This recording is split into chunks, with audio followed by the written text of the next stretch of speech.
In 2008, I was thrust into democracy. I understood that I had a role to play in how my country was governed. It was in that election that I was introduced to libertarianism by a congressman from Texas, the great Ron Paul. They will if they understand my defense of liberty is the defense of their right to practice their religion and say their prayers where they want and practice their life. But if you do not protect liberty across the board, it's a First Amendment type issue. We don't have a First Amendment so that we can talk about the weather. We have the First Amendment so we can say very controversial things. So just that one statement made my brain perk up at the idea of liberty.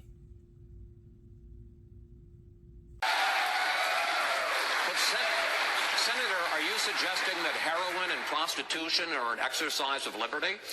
Well, you know, I probably never used those words. You put those words someplace, but yes, in essence, if I leave it to the states, it's going to be up to the states. Up until this past century, you know, for over 100 years they were legal. What you're inferring is, you know what? If we legalized heroin tomorrow, everybody's going to use heroin.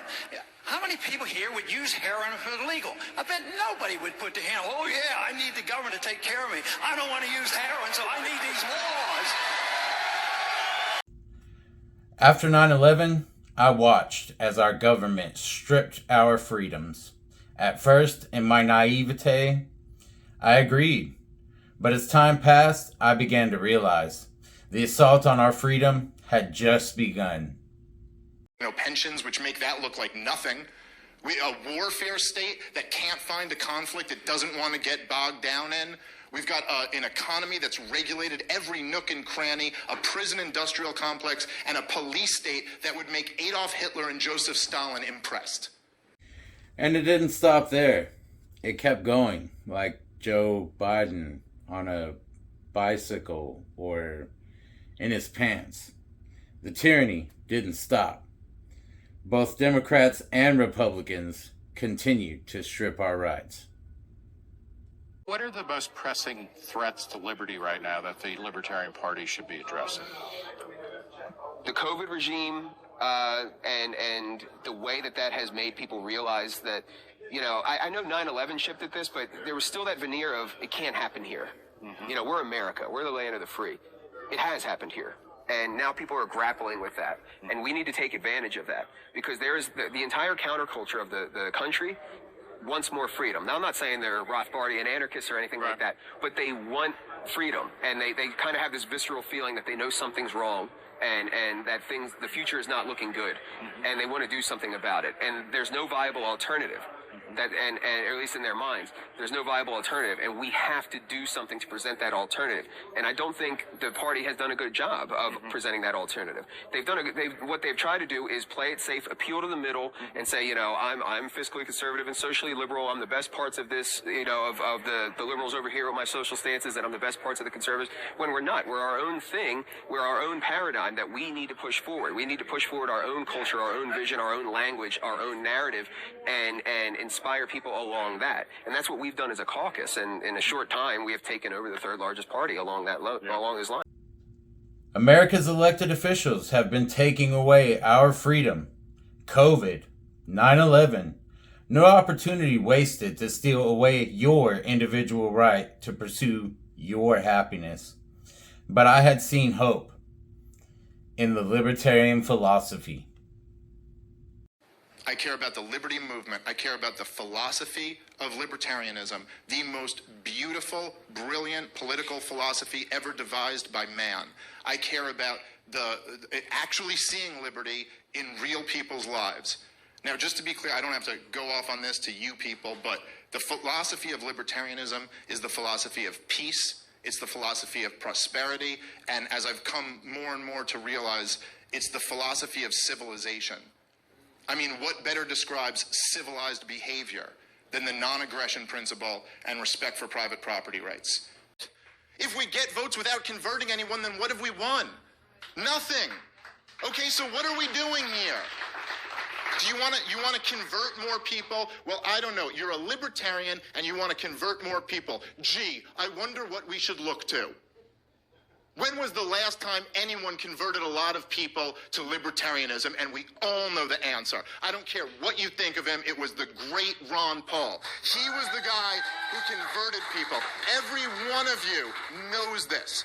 You don't have to love Ron Paul. You don't have to agree with him on everything, but he converted people to this movement in a way that no one else in my lifetime has. So why don't we try to learn from that? I felt into words. You are the founder of the Mises Caucus, which is about to take over the Libertarian Party. Explain what that means to take over the party.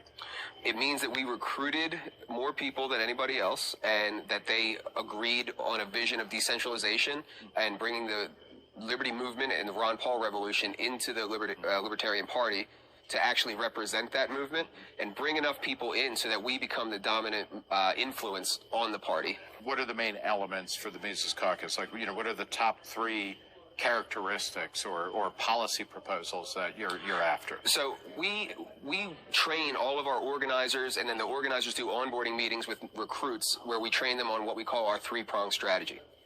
And the 3-pronged strategy is 1, party organizing. Now, this is the one everybody pays attention to. As far as everybody else is concerned, this is the only thing we do. But this is recruiting people, organizing people, getting them to join the party, particularly their state party, you know, getting them active in their county level party if they don't have one, creating one, you know, organizing for conventions, state conventions, all of that stuff. That's prong 1, party organizing. Prong 2 is candidates.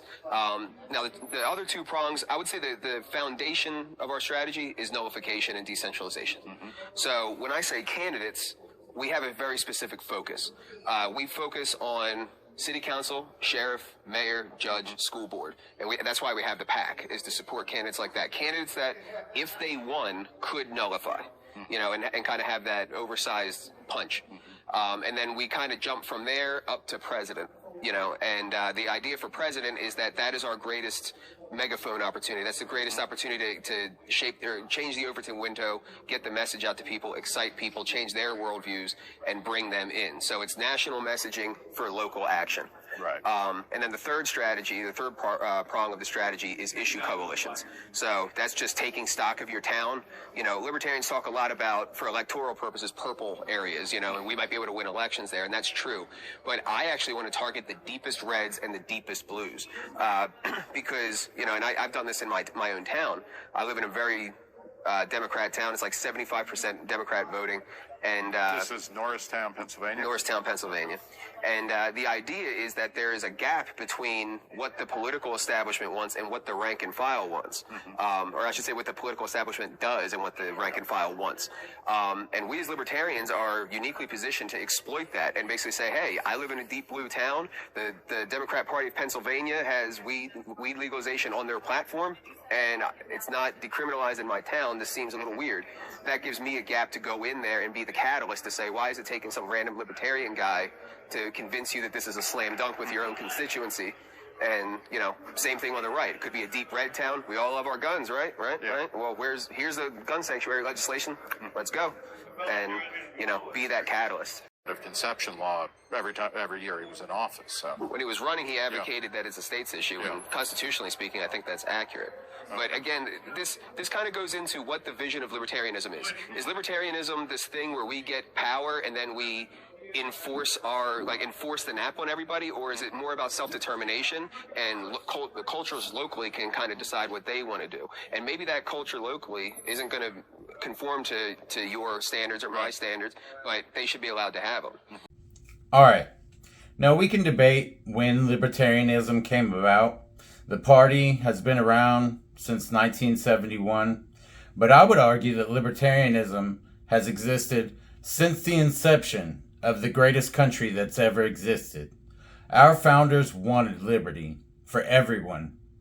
We've always been the anti-war, anti-Fed, pro-gay marriage party, all before the uniparty machine took over. And what has the government done for you? Remember your right to choose?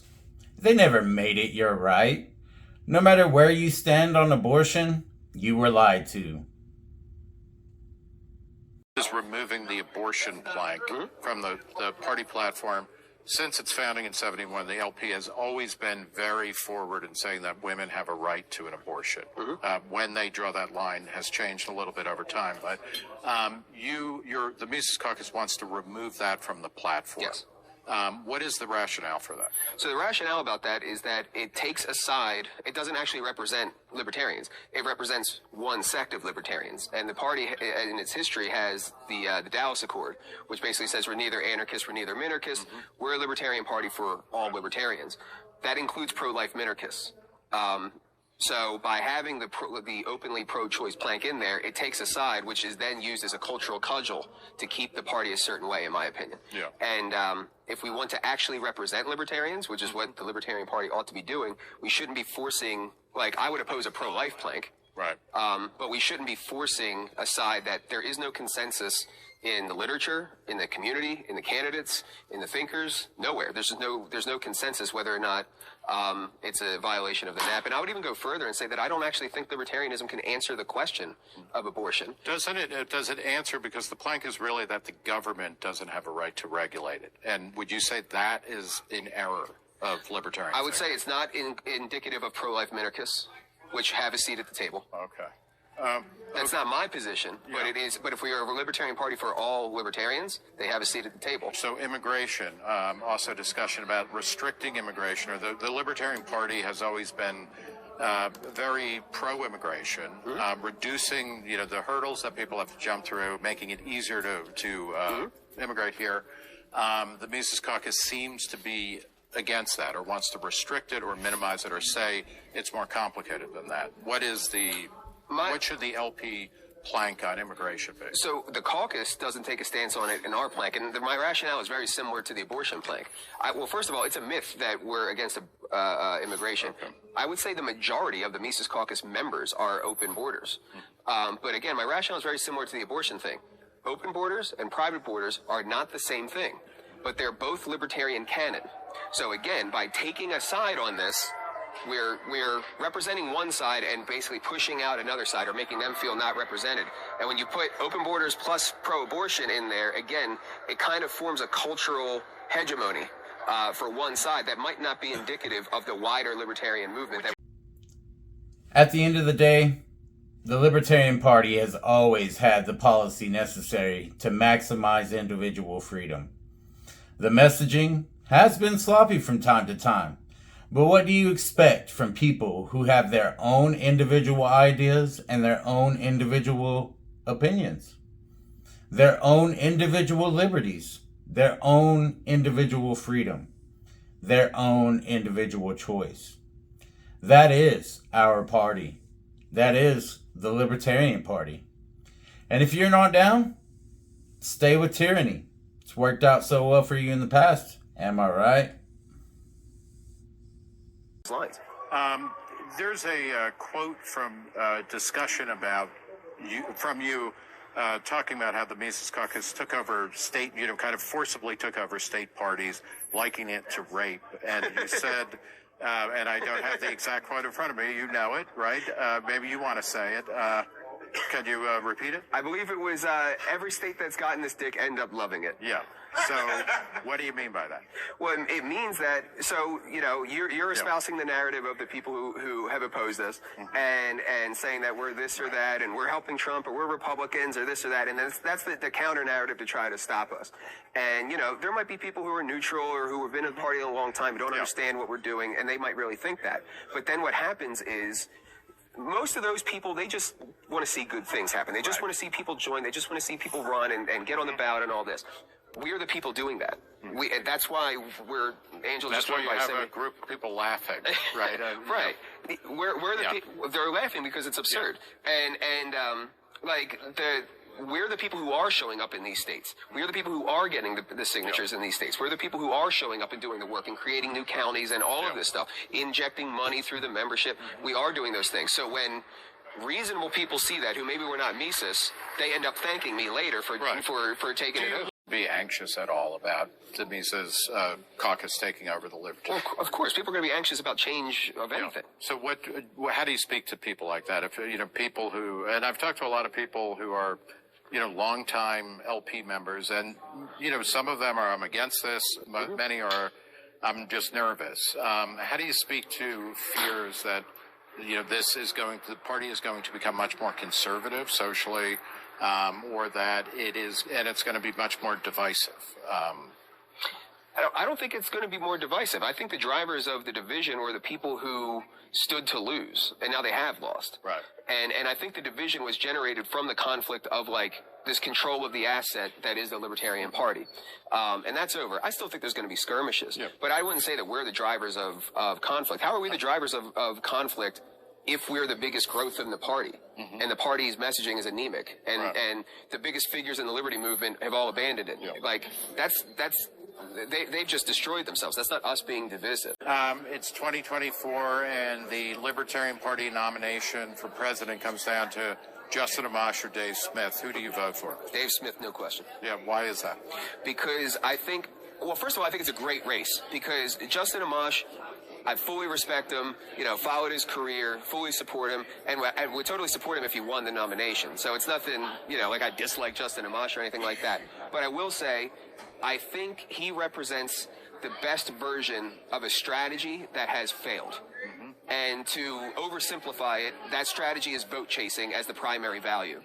When, to me, that is not the value. The value is changing the way people think. If we're going to get people to vote Libertarian, we need to get them thinking differently. Gary Johnson, 4.3 million votes, highest vote total ever. No lasting movement, no return on investment on those votes. We had, I think it was 7,500 people total that had joined the party, became members from the Gary Johnson campaign. As of 2 years ago, that was down to less than 35. So, they didn't stay because they weren't what you might call true believers. They didn't feel it in their bones. They didn't have that same animation to it that the Ron Paul thing. Why is there no cultural Rand Paul movement that lasts? Why is there no cultural Gary Johnson movement that has lasted? But there is a Ron Paul revolution that lasts to this day. I think we need to learn from that and learn what the implication from that is.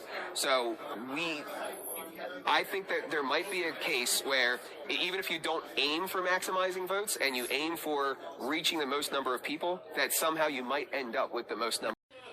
That's what they said. The worst message you could have possibly had. Now, let me just quickly, because I'm going to go too long here. The views that Gary Johnson and Bill Weld had. Gary Johnson and Bill Weld, by the way. That's what the resolution states. So let me just go. Let me make this point. I'm not going to point out, I may say some views of theirs that I don't like. Maybe Nick comes up and says some views of theirs that he thinks are good. Look, let me put it this way. Let's say I found you a candidate for the Libertarian Party. I said he supports free trade. He's for lowering tax rates, and he was for gay marriage way back in 2004. You guys like him as a candidate for the LP? Okay, your candidate's Dick Cheney. You think that's a good candidate for the LP? Or would you go, well, no, because he instituted torture, so that's disqualifying. It doesn't matter how good you were on 3 other issues, but he wasn't even that good, but whatever. It doesn't matter. So what I'm going to point to right now are disqualifying views that Gary Johnson and Bill Weld had.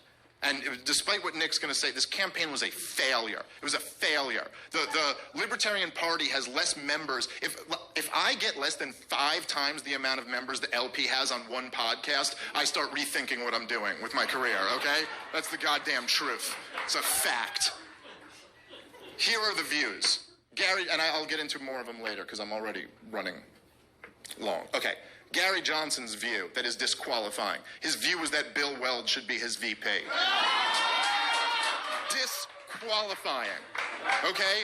And by the way, he said they were going to govern as a partnership. This was their pitch. They were going to govern as a partnership with one staff. So we were putting Bill Weld as the nominee for the Libertarian. A lot of people accuse me who don't agree with me on this topic, and I would just ask some of you guys.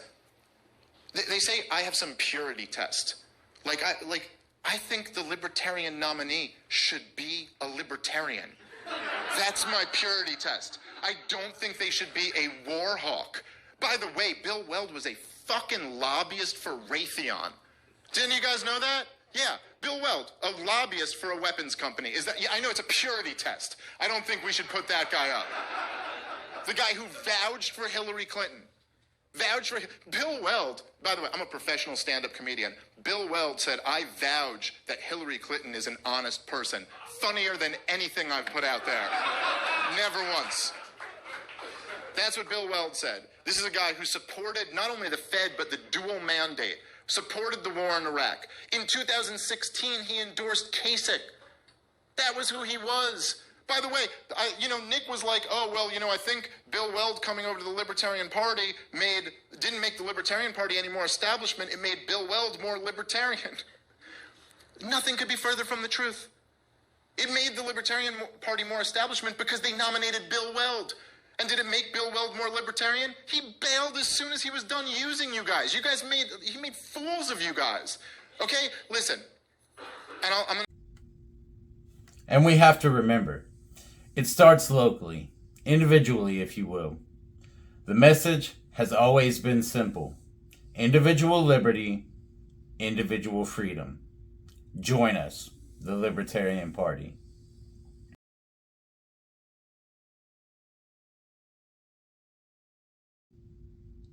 And I think at the end of this video, I should go ahead and thank, everybody in the Libertarian Party that I look up to, of course, Ron Paul, people like Dave Smith, our new chair, Angela McCardle, our vice chair, Joshua Smith. Big shout out to that guy going through a great deal on Twitter. Of course, Spike Cohen. He's a hero of mine. And we can't help but remember those that have already lost their lives in this pursuit of liberty. And one name in particular comes to mind when I say that, and that's Johnny Hurley. So justice for Johnny Hurley. And LP Nation for life. Fuck yeah.